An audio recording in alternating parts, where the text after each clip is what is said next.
Goeiemorgen allesamt, goeiemorgen allemaal. Dit is vandag die 19de Sondag na Trinitatis. Die vers van die week kom uit Jeremia 17 vers 14. Here, U alleen kan my gesond maak. U alleen kan my red. U alleen sal ek loof en prys.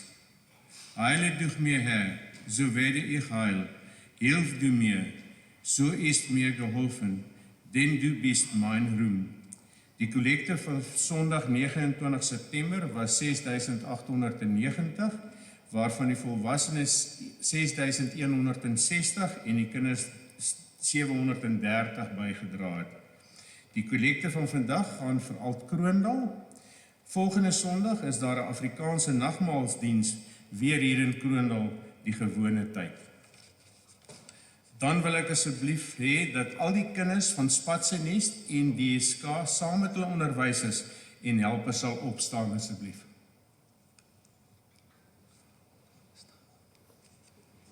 Staan.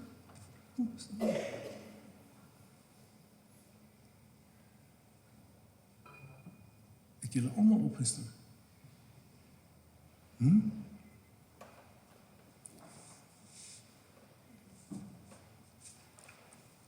Sê almal op. Ons wil net vir julle baie dankie sê vir 'n pragtige konsert. Ons het dit regtig baie geniet. Baie dankie.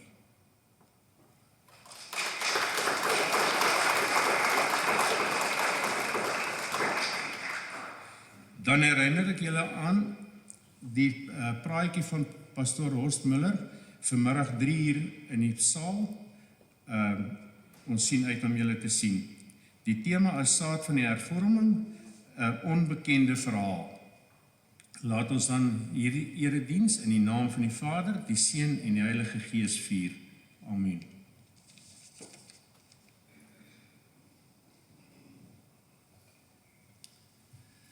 Guten Morgen auch von meiner Seite. Und ganz besonders euch Konfirmanden, guten Morgen. Ik kan niet zien of die banken bietjie bewe nie.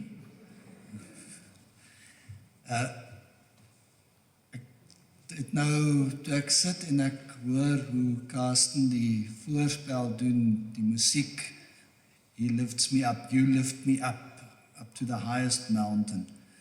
Toe dog ek, dis 'n mooi inleiding vir vandag se voorstelling, want dit gaan daaroor dat julle deur die katkesante opnuut die boodskap van die evangelie hoor, die boodskap van ons Here, dat julle opgehef word, en toe hy so speel, toe die klarinet begin speel, toe dog ek, dis hoe julle nou ook moet praat, nou, mense kan hom mooi duidelik hoor. Ons het dit geoefen, en ons hoop het gaan werk. Die Konfirmanden werden also heute die Predigt halten, indem sie euch mitteilen, was sie wissen, was sie gelernt haben. Die letzten 2 Jahre waren für diese Konfirmanden anders als für normale Konfirmanden in normalen Situationen, weil es gab ständig einen Wechsel und Löcher und Lücken. Und als ich neulich mit Reinhard Keding sprach und auch über die Konfirmanden sprach, sagte er einen ganz wichtigen Satz. Ek kan dit nou in Duits en Afrikaans sê, want wat Reinhard gesê het is 'n baie belangrike sin. Er hat gesagt, zum Glück haben diese Konfirmanden alle schon ein gutes Fundament. Gelukkig het hierdie katkesante almal al 'n goeie fundament gehad. Hy ken die Duitse gemeentes en ook Namibië, waar die katkesantes baie van die katkesantes as hulle kom vir hulle eerste klasse nie eens weet van die Ou en die Nuwe Testament nie. Never mind van al die goed wat binne-in staan. En ek wil vanoggend begin deur dankie te sê vir almal wat hierdie katkesante in die geloof begelei het. Die ouers, grootouers, oumas en oupas, ooms en tannies, die onderwysers, Deutsche Schule Kroondal, die dinge wat julle daar geleer het, vir almal wat daartoe bygedra het dat hierdie kinders, hierdie katkesante 'n geloofsfundament kon bou.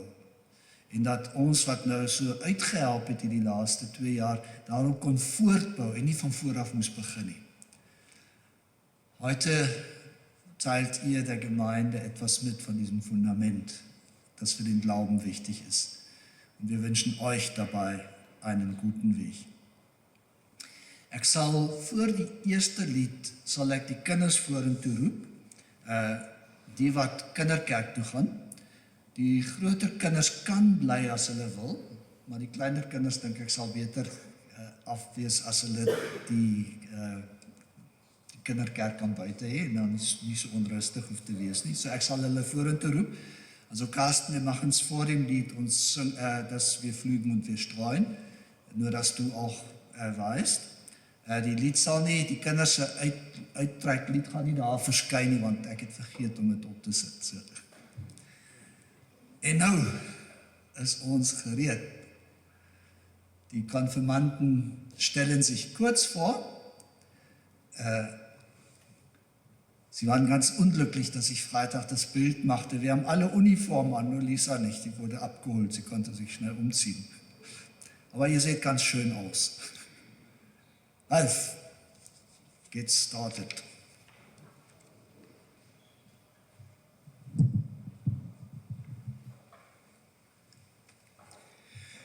Ich heiße Ralf Oberholzer, meine Eltern sind Monika und Thais Oberholzer, meine Schwester ist Carla Oberholzer, meine Patentante ist Tante Mali Swanepoel und mein Patenonkel ist Onkel René Rupp.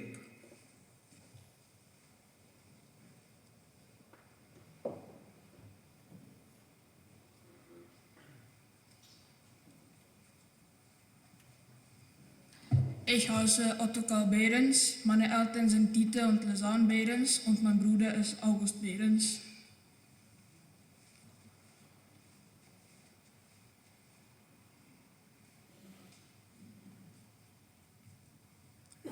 Ich heiße Emma Retief und meine Eltern sind Melanie und Alan Retief. Mein Bruder heißt Matthew.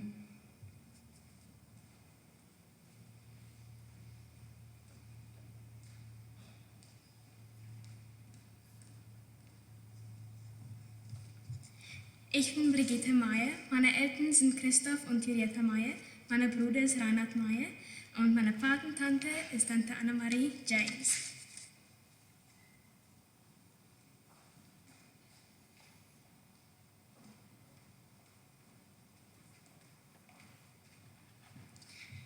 Ich heiße Lisa Hill, meine Eltern sind Hester und Andrew Hill, meine Brüder sind Annie und Piet Hill und meine Pateneltern sind Marita und Karl van Heerden.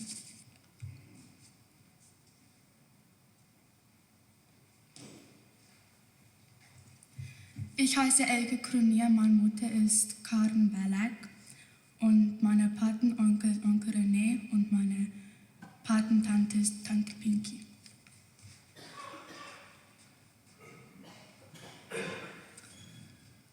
Konntet ihr alle gut bis sehr gut verstehen? Sehr schön. Also jetzt wisst ihr, es klappt. Ich möchte mit einem Gebet anfangen.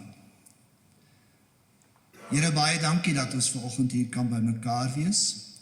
Hierdie diens verloop heeltemal anders as gewoonlik. Ons hoor die boodskap deur hierdie kinders se monde. Ons word herinner aan dit wat ons self geleer het, dit wat ons vir hulle geleer het, en ons word herinner aan dit wat ons vergeet het. Herr, wir danken dir, dass wir diesen Gottesdienst feiern dürfen, auf eine ganz andere Weise. Wir danken dir, dass wir, wie du es gesagt hast, aus dem Munde der Kinder hören werden. Und wir bitten dich, dass das Wort uns zu Herzen geht und uns auch neu mit Freude und Kraft erfüllt.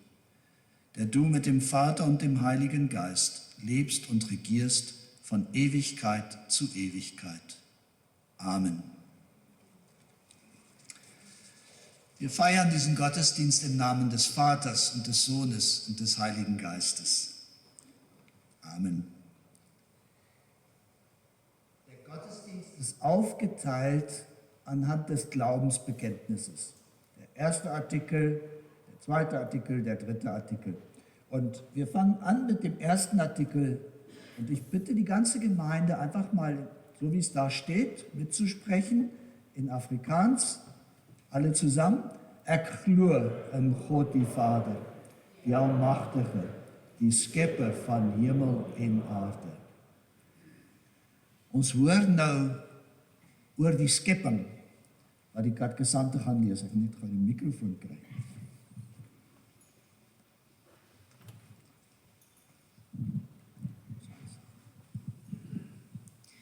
Ons hoor in Genesis 1 vers 1 en 2.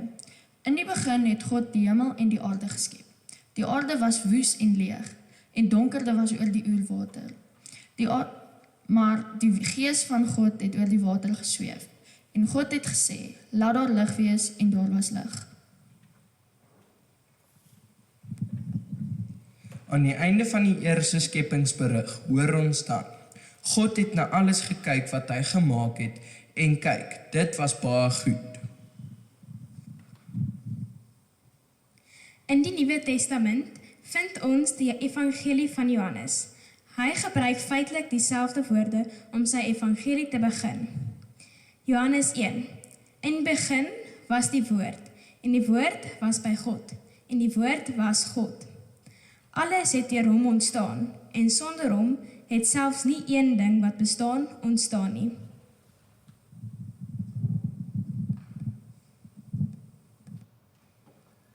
Ons wonderlike skepper, en nou in die tyd van lente, kan 'n mens weer oral sien hoe ten spyte daarvan dat dit nog nie behoorlik gereën het nie, hoor hoe die skepping hier besig is om op te staan. Ek vra nou die kinders vir die kinderkerk om vorentoe te kom, die kinder vir die kindergottesdienst, dan sien ons een van die mooiste dinge van die skepping, kleinkinders.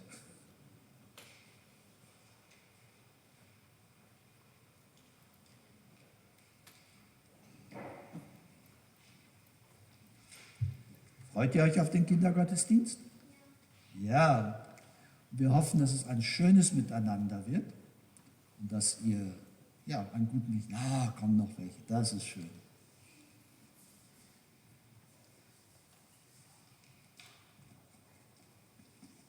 Ja, sei, hast du deine Schwester gefunden?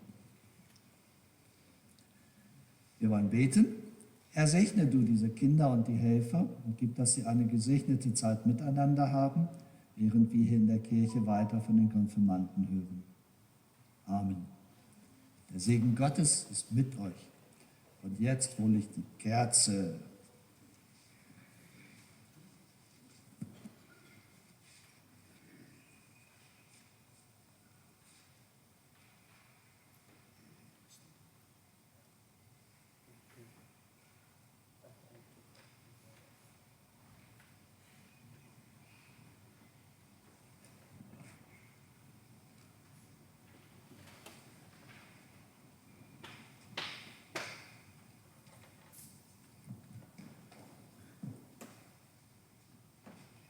Wir wünschen euch Gottes Segen.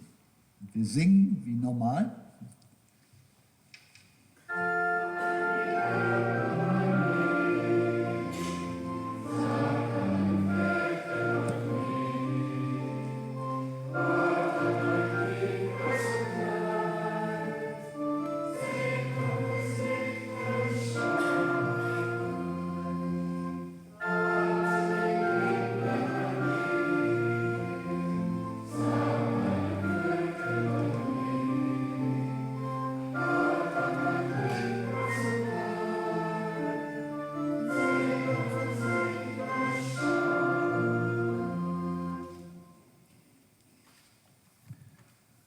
Und als Gemeinde singen wir jetzt das Lied Wir pflügen und wir streuen. Ihr werdet euch nur umdrehen müssen. Ne?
wunderbare Schöpfung hat Gott uns gegeben. Seine Gedanken waren gut, aber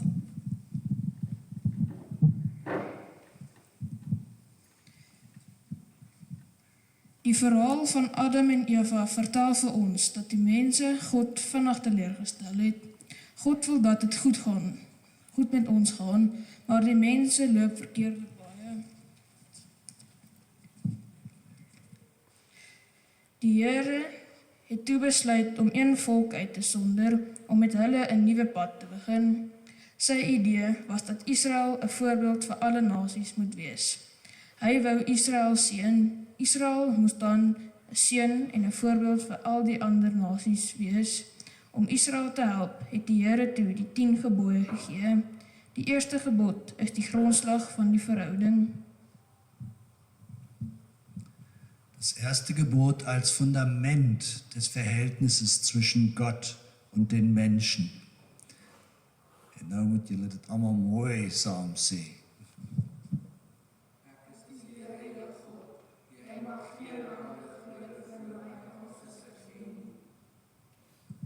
Und jetzt die Gemeinde in Deutsch. Ich bin der Herr, dein Gott. Ihr sollt keine anderen Götter haben neben mir. Was ist das? Voordat ek nou by julle kom, gaan ek gou hoor of die gemeente noch kan onthou. Ihr habt das alle in Deutsch gelernt. Das was ist das? Ja, könnt ihr es zusammen sagen? Wir sollen Gott über alle Dinge fürchten, lieben und vertrauen. Die Zusammenfassung vom Fundament der Beziehung. En nou is dit julle kans. Wat beteken dit, Celita?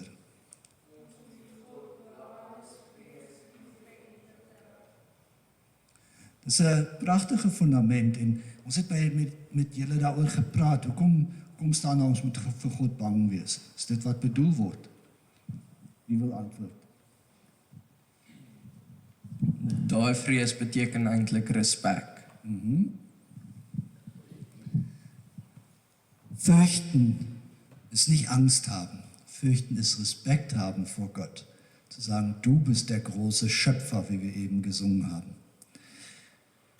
Und dann wird Gott konkreter und die Israeliten bekommen die 10 Gebote als Grundlage.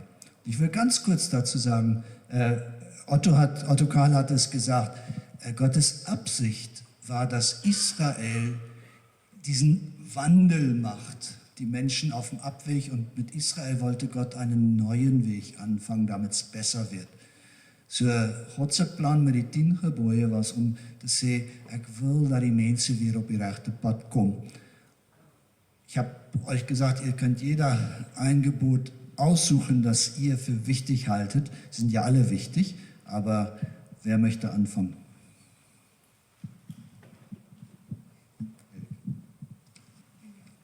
Ek het die 9de gebod gevat. Jy mag nie jou naaste se huis begeer nie, En hoekom het jy dit gevat? want jy mag nie jaloers wees oor mense se goed nie. Ja. Ek het die 6ste gebod gevat. Jy mag nie steel nie.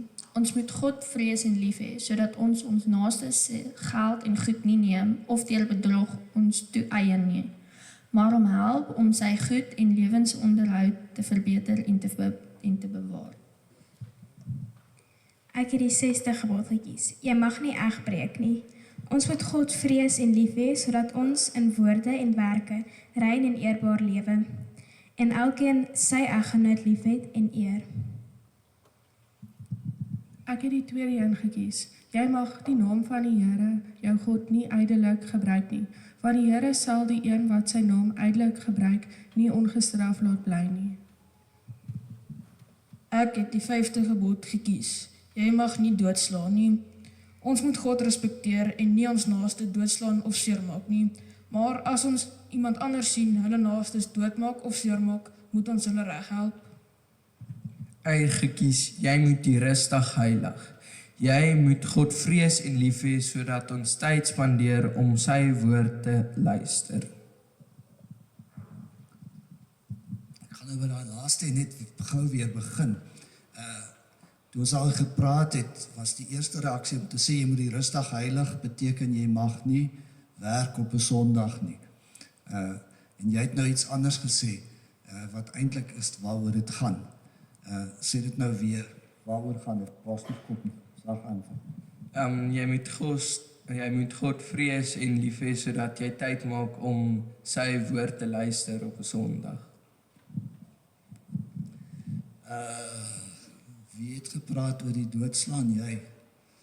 Du was gesagt, du hast es sehr schön, du hast es ja in deinen eigenen Worten gesagt. Willst du es nochmal in Deutsch sagen? Was heißt das, du sollst nicht töten? Du sollst nicht deine Nächste töten oder weh machen, aber wenn du jemand siehst, ihre Nächste totschlagen oder weh machen, musst du sie recht helfen. Hulle kom agter ek het vir hulle gesê, hulle moet probeer ook as hulle wil in hulle eie woorde te sê wat dit beteken. En nie die maar, das aber, was du eben so schön gesagt hast, dat het oor meer gaan dat ons die dinge nie doen nie, maar oor hoe ons omgee. Nou moet ek gou kyk, wie het gesteel? Ek bedoel, wie het gesteel gehad? Sê eie woorde, jy kan dit ook in Duits sê, worum geht es dann? Wir müssen die Menschen, die ihre Sachen haben, wir müssen sie helfen, wir müssen ons met hulle help om dit veilig te hou en te bewaar, dat niemand dit kan steel nie. En as jy iemand sien wat dit steel, moet jy hulle uitroep of hulle sê, hulle moet dit nie doen nie. So die gebooie gaan nie oor net wat ons nie moet doen nie. Ek het ook gesê, soms kan ons praat van die nie gebooie nie, maar gaan julle onthou? Brigitte? Verbooie. Die verbooie, want dit is altyd du sollst nicht. En Luther het in sy verduidelik, wat beteken dit? Het hy dit omgedraai en gesê, maar. Im Deutschen, in der Erklärung Luthers, hat das Verbot immer wieder umgeändert und gesagt, nicht, du sollst nicht dies, du sollst nicht das, sondern, was sollen wir? Wir sollen uns kümmern, wir sollen bewahren, wir sollen auch beim Nächsten nicht immer nur neidisch sein, sondern auch helfen, dass das nächsten Eigentum bewahrt wird. Gut.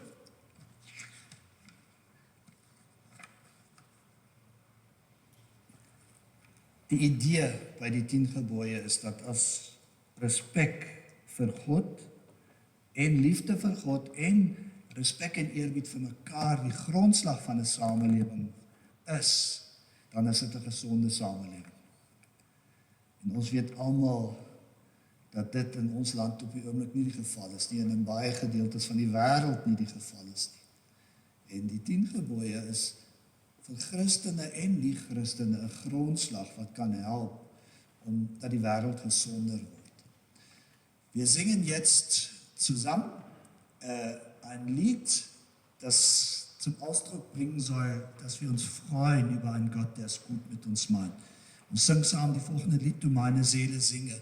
En dit gaan oor die lofgesang vir God, omdat hy omgee vir ons en omdat ons weet hy is lief vir ons en ons wil eintlik daardie liefde omsit in ons lewe. Ons moet weer omdrehen.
As ek dit nou blaatant stel, dan moet ons sê, ons sien dat God se plan liderlik gefaal het.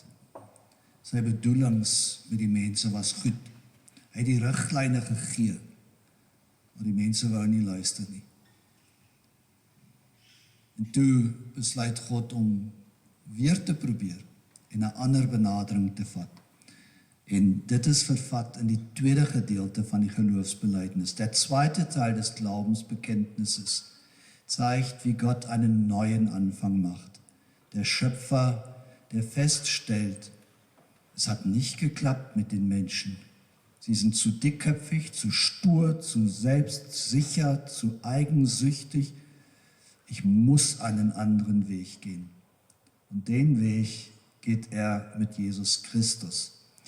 Und jetzt ist es faszinierend, wenn wir jetzt gleich die erste Lesung in diesem Teil hören, wie es dem Johannesevangelium gelingt, diese Brücke zu bauen vom Schöpfer zum Erlöser.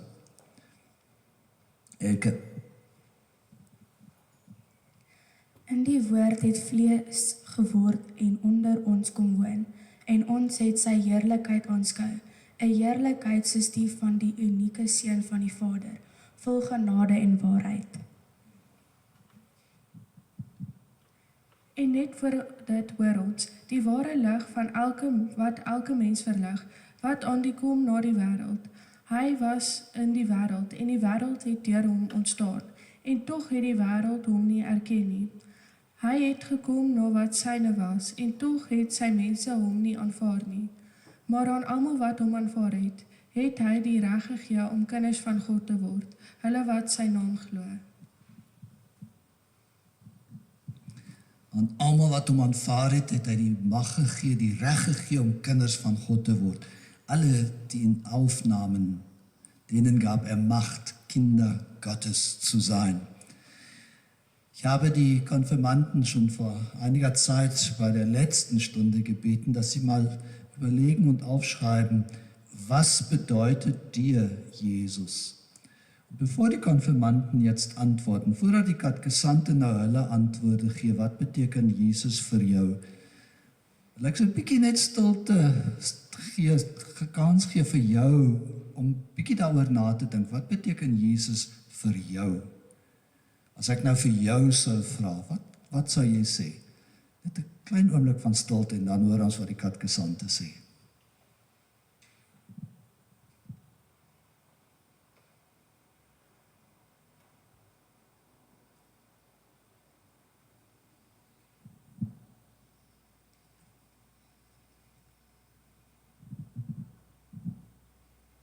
Wat beteken Jesus vir jou? Gaan ek begin.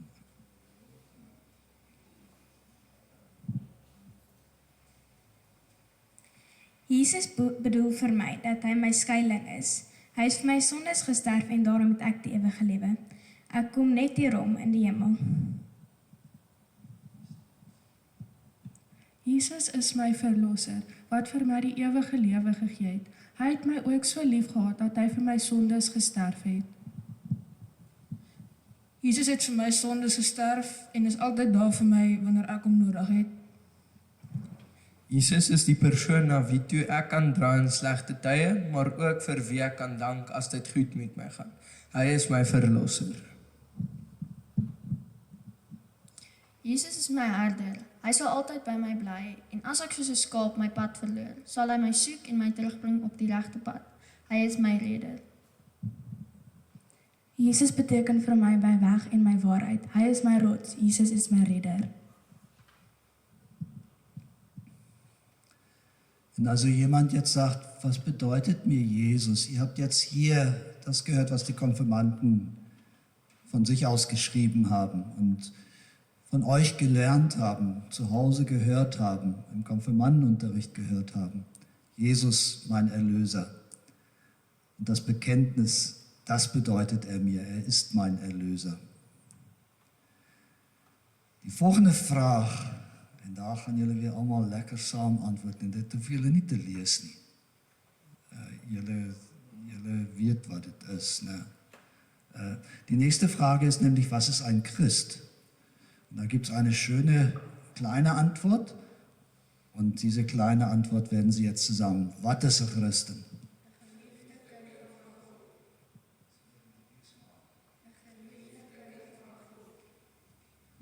Der Christ ist ein geliebtes Kind Gottes, een geliefde kind van God. En ek gaan nou julle almal uitnooi, as jy wil, om hardop te sê, ek is 'n geliefde kind van God. Ek is 'n geliefde kind van God. Dit is fantasties. 'n Christen is nie iemand wat bang is vir die Here nie. Maar ons sal nou weer daarby kom, hoe word 'n mens 'n Christen? 'n Christen, 'n geliefde kind van God. En ek wil kortliks nou ietsie sê oor die eerste staatskaping waarvan ek weet wat plaasgevind het. En die eerste staatskaping het deur Christene gebeur. 2000 jaar gelede. Amper 2000 jaar gelede. In die Romeinse Ryk was die keiser die heerser, maar terselfdertyd ook die God wat aanbid is. En die hele Romeinse Ryk het onder hierdie godheerser keiser gestaan. En wanneer die keiser in 'n dorp of 'n stad ingekom het, dan het die mense langs die strate gestaan en as hy by hulle verbygaan het hulle op die grond neergeval, sommer gaan lê en dan het hulle geroep, Kyrie eleison. Dit beteken Here, ontferm u. God, keiser, ontferm u. Wees ons genadig. En ek hou daarvan om dit dan 'n bietjie brutaal te vertel. As iemand dan weier om neer te val en te sê Kyrie eleison, dan kom 'n helper, die lijfwag van die keiser, en hy vat sy swaard en af is die kop. So, dit was 'n belydenis van vrees, van respek en ook van onderdrukking. Here, ontferm u. En toe kom die staatskaping. Die Christene wat gesê het, daar is net een Here, en hy is Jesus Christus. En hulle het hierdie roep wat vir die keiser bedoel was, het hulle gekaap. En hulle het in hulle dienste begin sê, Kyrie eleison, Christe eleison, Christus ontferm u, om duidelik te maak wie die eintlike koning is. Daai staatskaping het omtrent 300 jaar nodig gehad voordat die Romeinse Ryk uiteindelik besef het, die keiser is nie die koning nie. Ons gaan nou sing die Kyrie eleison. Ons sing 'n ander wysie, julle ken dit almal, en ek gaan dit 'n bietjie anders doen as gewoonlik. Ons sing dit een keer soos dit daar is, en die tweede keer sing ons dan met dieselfde wysie Christe eleison. En dan word ons daaraan herinner dat hierdie die eerste staatskaping is, om te sê wie is die eintlike koning. En dan wil ek net ook noem, die Christene wat dit dan gesing en bely het, baie van hulle is toe onthoof, is toe in die getronke gegooi, omdat hulle gesê het, Christus is die koning. So hierdie is meer as maar net 'n vervelige stuk liturgie. Hierdie is 'n ou belydenis, met soms doodsgevolge vir die wat dit bely het. Kom ons staan almal en dan sing ons dit een keer so, die tweede keer met Christe eleison en die derde keer sing ons dit weer met die Kyrie eleison.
Die von uns, die in der lutherischen Kirche aufgewachsen sind, wissen, dass es uns sehr schwer fällt, über den Glauben zu sprechen. Und wenn jemand zu dir käme und sagte, kannst du mir sagen, wie man Christ wird? Dann lautet die Standardantwort, frag den Pastor.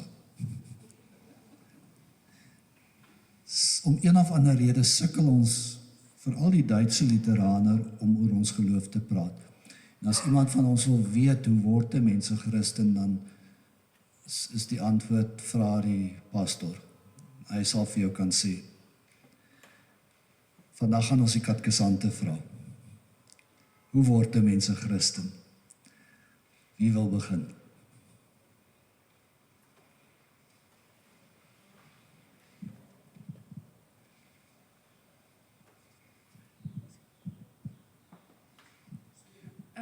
Jy moet in Jesus glo dat hy vir jou gesterf het op die kruis vir jou sondes.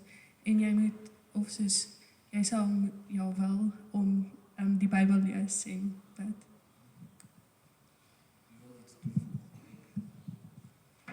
Jy moet Jesus aanvaar as jou verlosser. Nog iemand wat iets wil byvoeg of anders wil sê? Wer will es in Deutsch sagen? Du musst in Gott glauben und glauben, dass Jesus für deine Sünden gestorben ist und dass er wieder auferstanden ist und dass du das ewige Leben haben wirst.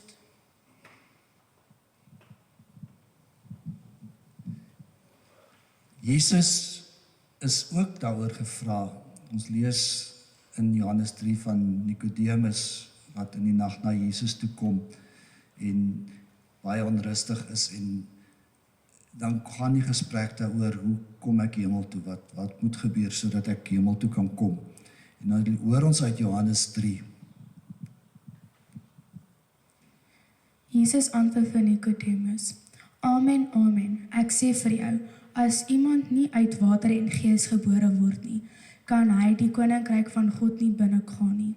Moenie daaroor verbaas wees dat ek vir jou gesê het, julle moet van bo gebore word nie.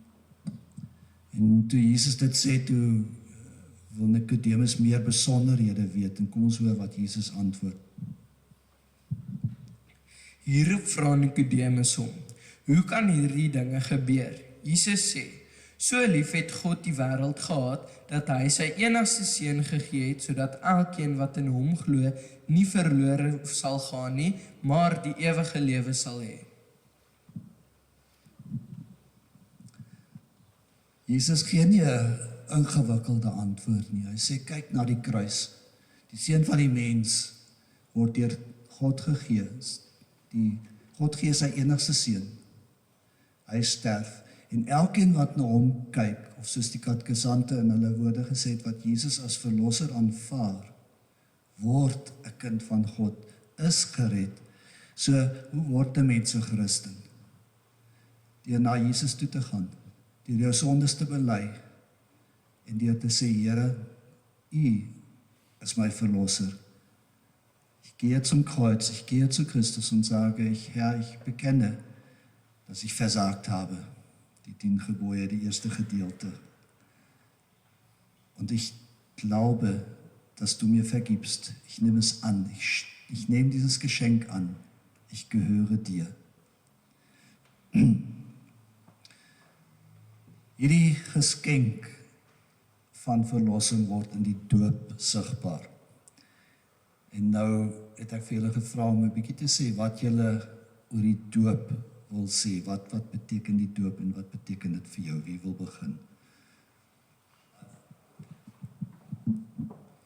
Dit is wanneer God ons aanvaar as sy eie kinders en Jesus ons koop deur sy bloed. Die doop beteken vir my dat God ja gesê het vir my en dat Jesus my gekoop het met sy eie bloed.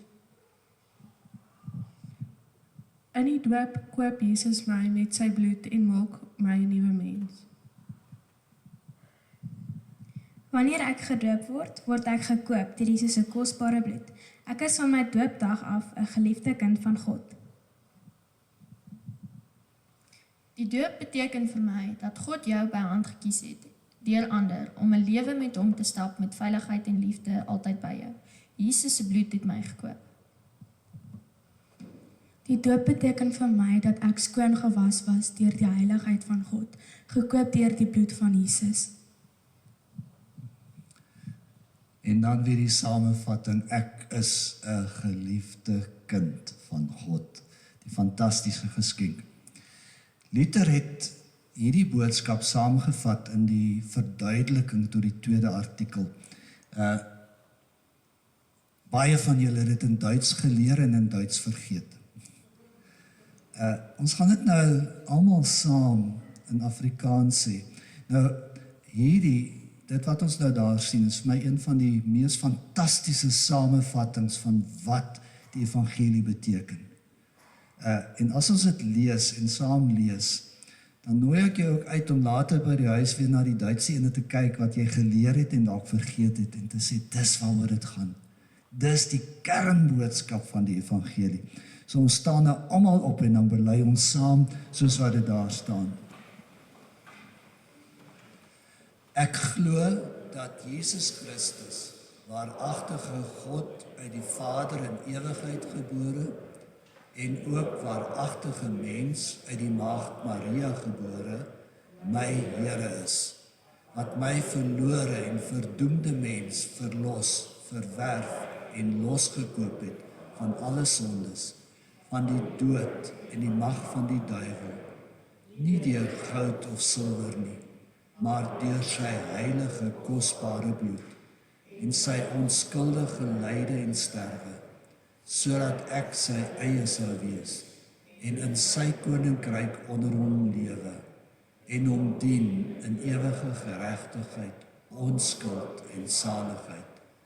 Ek sal net soos hy opstaan uit die dood en by hom wees waar hy leef en regeer tot in ewigheid. Dit is beslis waar. Julle kan maar weer sit. Nou daai laaste sin, dit is beslis waar. Wil ek van die hoor wat dit in Duits geleer het. Wie heißt dieser letzte Satz in Deutsch? Das ist gewisslich wahr. Dit is gewis waar. Das ist gewisslich wahr. En dis vir my so amper asof Luther jubel en ook sy terselfdertyd sy vuis op die tafel slaan en sê, dis die evangelie, dis die waarheid.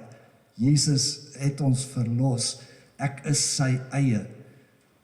Nie met goud en silwer nie, met sy kosbare bloed. Dit is beslis waar. Das ist gewisslich wahr. En nou gaan ons sing. Die lied wat ons altyd by die doop sing, wat dan dieselfde in 'n ander manier sê, ich bin getauft auf deinen Namen.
Hierdie kom nou onvoorbereid. Ekke, wo warst du in den Ferien? Ich war beim Kriegerpark. Otto Karl, wo warst du in den Ferien? Ich war in Botswana. Ihr seid beide lange gefahren. Ne? Ich habe schon gehört, Sie sind nicht selber gefahren, Sie sind mitgefahren. Habt ihr unterwegs was zu essen gehabt? Du warst gleich. Was gab's denn? Jetzt wird's gefährlich. Lekkeres brood. En hoe noem ons die kos wat ons eet as ons op reis is? Padkos. Die doop is 'n begin, die begin van 'n lewensreis. En die Here gee vir ons padkos. En een van die belangrike padkosse vir 'n Christen is die nagmaal.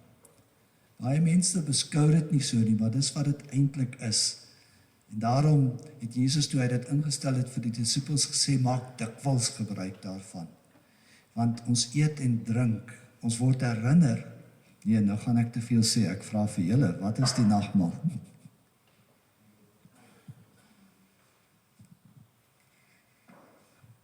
Brood is die lyf van die Here, wyn is die bloed van die Here. Dit gee ons krag in die ewige lewe. Nagmaal is waar jy geestelik Jesus se bloed drink en sy lyf eet, dat hy by jou kan wees. Jou sondes word dan vergeef.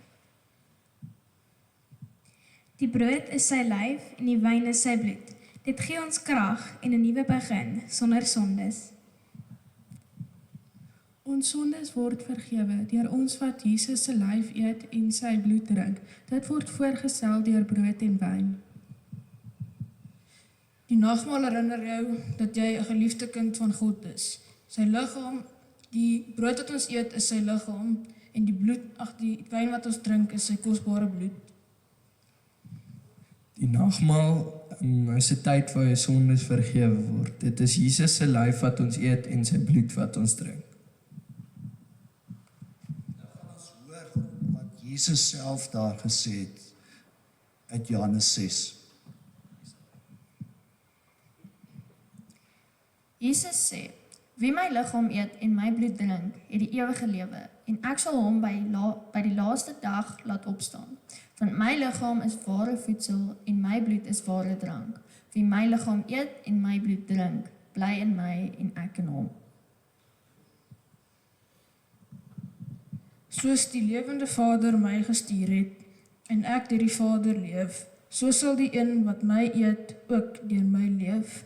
Dit is die brood wat uit die hemel neergedaal het, nie soos die manna wat die vaders geëet het en nogtans gesterf het nie. Wie hierdie brood eet, sal vir ewig leef.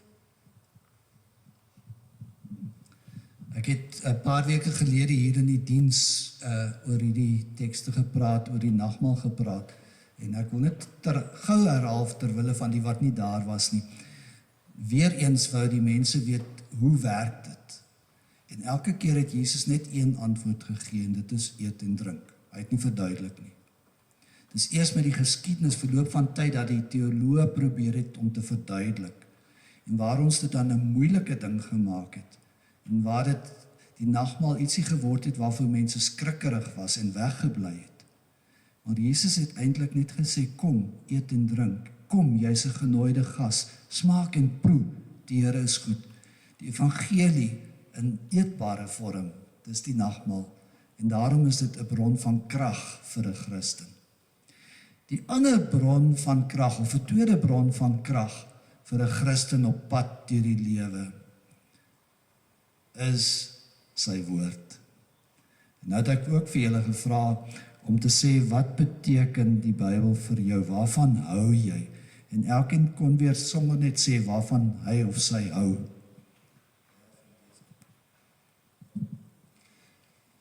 Die Bybel is vir my soos die gids van die lewe saam met God. Dit lei my op die regte pad en help my om nie verkeerde dinge te doen nie.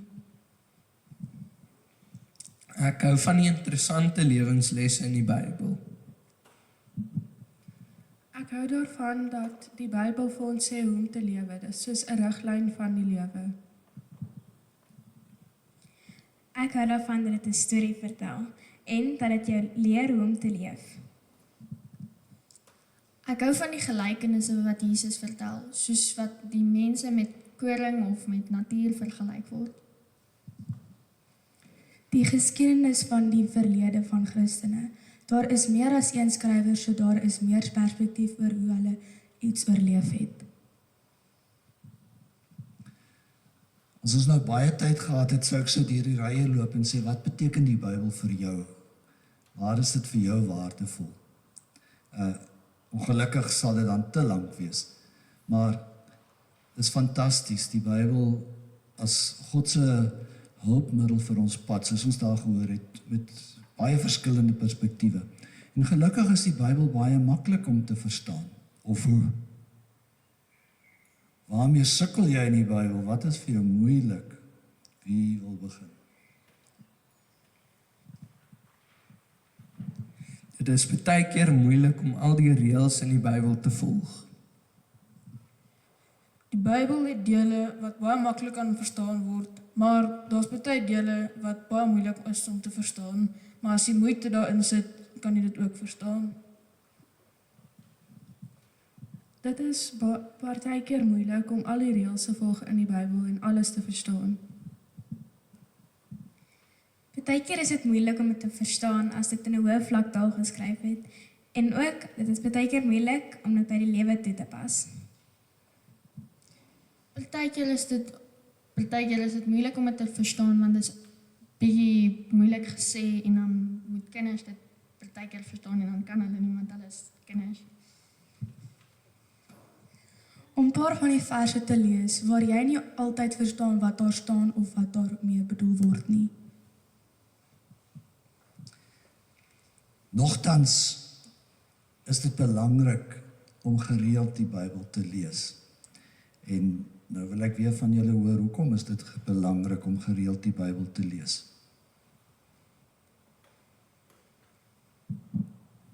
Die Bybel help jou om altyd naby Jesus te bly en die regte pad te kies. Dit help jou sodat jy weet wat om te doen as jy met iets sukkel of as dit met jou sleg gaan. Dit wys 'n mens hoe om jou lewe te leef. Dit gee jou innerlike vrede om die Bybel te lees en dit help jou met al die struikelblokke in jou lewe. Dit sê vir jou hoe om reg te leef en wat om te doen in sekere moeilike gevalle in jou lewe. Die Bybel is die weg na waarheid. Om te verstaan hoe dit was wanneer Jesus op aarde was en die reëls wat ons moes volg, dat ons nie die duiwel se hart moes begeer nie. Moes bly maak nie. Iets is dit.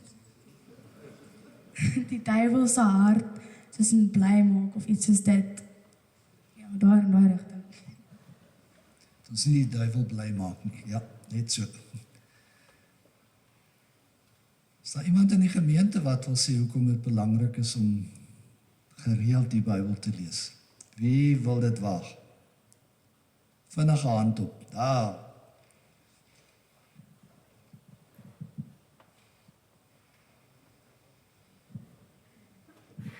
Ek glo dit is belangrik om jou geloof op datum te hou en dit heeltyd aan te pas as jou lewe heeltyd nuwe goed in jou lewe kom, maar jy moet altyd by die nuwe take wat in jou lewe is, jou geloof daarso ook by toepas. Baie dankie en ek is bly dat dit een van ons jong mense is wat dit sê. Ek is besig op die oomblik as ons besig met die wat verleke prediking van daai kursus kom en julle ontdek hoe 'n mens altyd weer iets nuuts ontdek, selfs al is dit 'n teks wat jy van altyd af geken het. Die Bybel is so vol en so vol diepte, soms moeilik om te verstaan, maar daar is so baie waarde daarin. So, as jy nog nie 'n gewoonte daarvan gemaak het om gereeld Bybel te lees nie, nou is die tyd.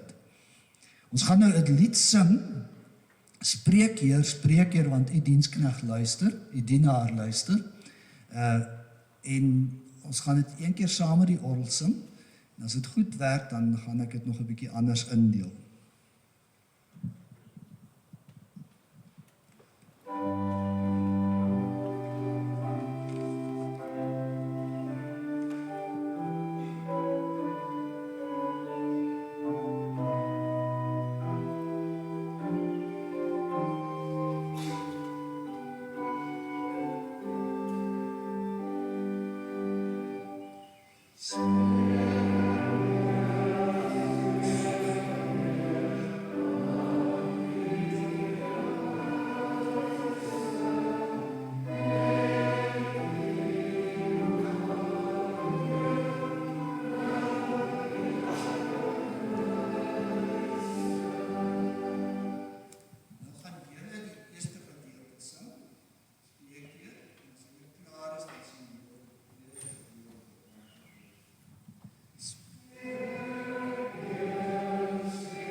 padkos.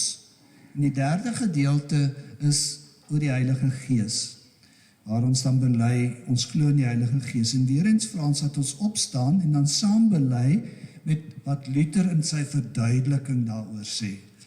En dit is ook 'n antwoord op die vraag, hoekom glo sommige mense nie? En Luther sê in daai verduideliking, dit is nie uit my eie verstand en krag nie, dit is die genade van die Here en die werking van die Heilige Gees. So ons kan nie iemand oortuig om 'n Christen te wees nie, ons kan net getuig. En dan bid dat die Heilige Gees die res van die werk doen. Kom ons staan en dan bely ons saam.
So, eerste padkos die nagmaal, tweede padkos die Bybel, derde padkos die gemeente. Dat ons saam op pad is, dat ons mekaar kan ondersteun. Nou wil ek vir julle vra, katkesante, wat beteken gemeente en spesifiek ook hierdie gemeente vir jou?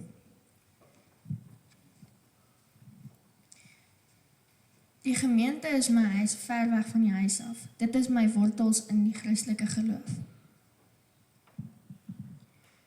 Ek dink die gemeente is my vaste fondament in my alledaagse lewe. Hulle ondersteun my en is daar vir my.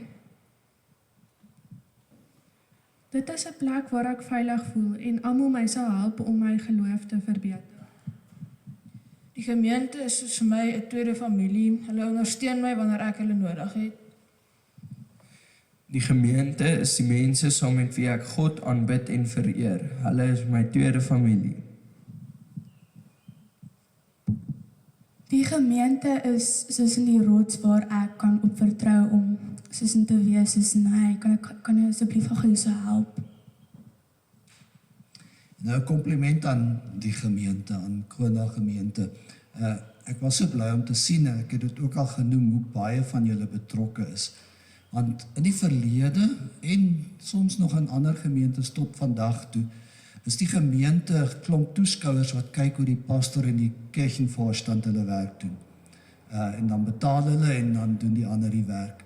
Dis amper soos toeskouers by tennis, en die gemeente sit dit en kyk of alles reg verloop, en af en toe klap hulle hande en af en toe sê hulle boe. Maar gemeente is nie dit nie. Gemeente is, soos ons in daai belydenis nou net gesê, dat die Heilige Gees gawes gee, sodat ons betrokke kan wees en dat ons as 'n span saam kan speel. Ons sit nie op die paviljoen nie, ons is op die veld. Nou gaan ek iets gevaarliks doen.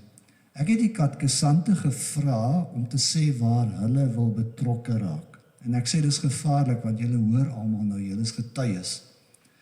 En julle moet nou mooi luister, nie om hulle op te check nie, maar om dit dan moontlik te maak dat hulle kan betrokke raak. So dit help nie as iemand sê ek wil betrokke raak en iemand gee die geleentheid nie. So luister nou mooi wat hulle sê, en hulle het goed tyd gehad om al na te dink, en ja, kom ons hoor, waar gaan ek begin? Ek sou baie graag by die ou huis wil help, want ek is net baie goed met ou mense. Jammer. Ek sal by die kinderkerk wil help en by die gebakkery by die skool.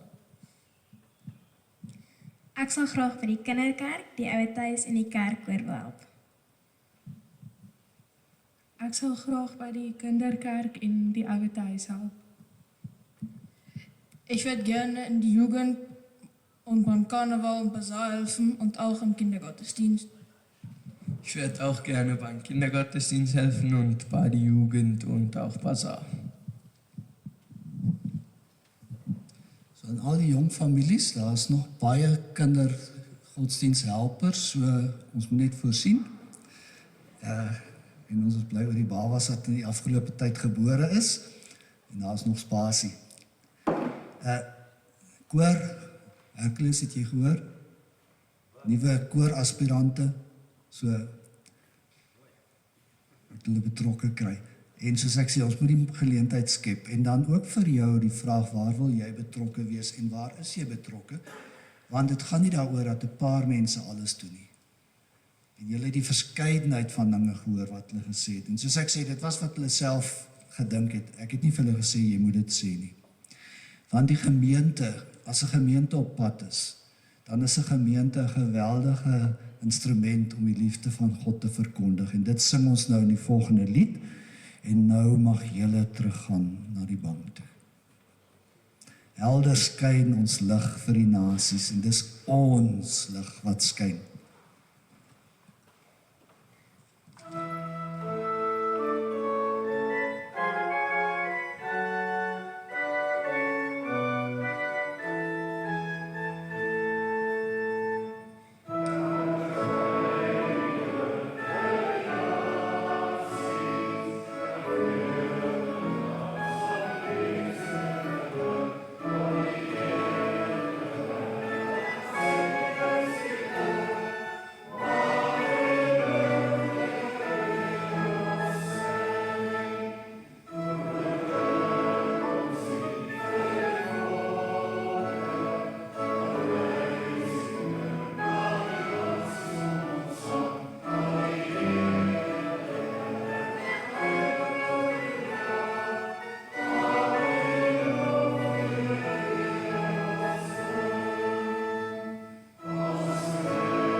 Lasst uns beten. Herr, heute bringe ich vor dich die Konfirmanden. Sei bei sie, leite und leite sie. Wir bitten dich auch gerne für Regen, dass unser Land sich erneuern kann nach die Feuer und alles, was passiert hat. Wir bitten dich auch für Frieden in all die Länder in der Welt, wo Krieg am Gange ist. Lass der Frieden zurückkommen. Herr, sei auch bei allen, die krank sind oder deine Hilfe nötig haben. Wir fragen dies in deinen heiligen Namen. Amen.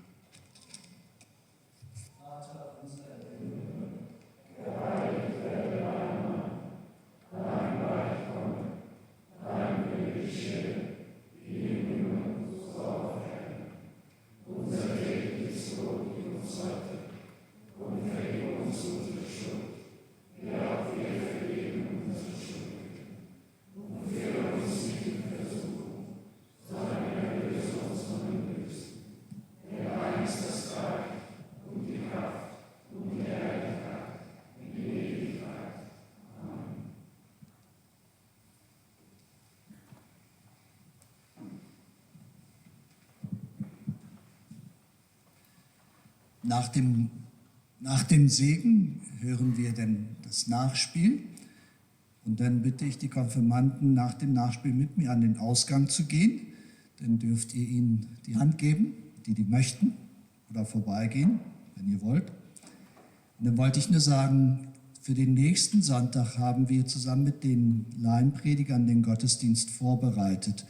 Das ist so das erste Mal, dass wir dann umsetzen, was in den letzten Monaten besprochen wurde. Und da war dann auch die Frage, gehen Sie denn mit zum Ausgang oder muss das nur der Pastor machen? Da habe ich gesagt, nein, die Verkündiger sollten die Möglichkeit geben, dass man auch sich bedanken kann oder Kommentar geben kann. Also heute wart ihr die Verkündiger und nächsten Sonntag, dann hören wir es von den Laien. Und nun empfangt den Segen des Herrn. Der Herr segne dich und behüte dich. Der Herr lasse leuchten sein Angesicht über dir und sei dir gnädig. Der Herr erhebe sein Angesicht auf dich und gebe dir Frieden.